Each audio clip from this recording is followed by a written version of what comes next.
ইবাদতের জগতে সবচেয়ে শক্তিশালী পাওয়ারফুল ইবাদত হলো দান। দানের চেয়ে শক্তিশালী ক্ষমতাধর ইবাদত পৃথিবীতে নেই।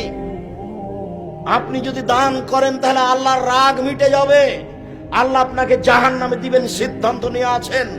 আপনি 500 টাকা দান করলেন, তখন আল্লাহ বলছেন আচ্ছা আচ্ছা ঠিক আছে, যাও যাও যাও, নরম হয়ে গেছে দানের ক্ষমতা।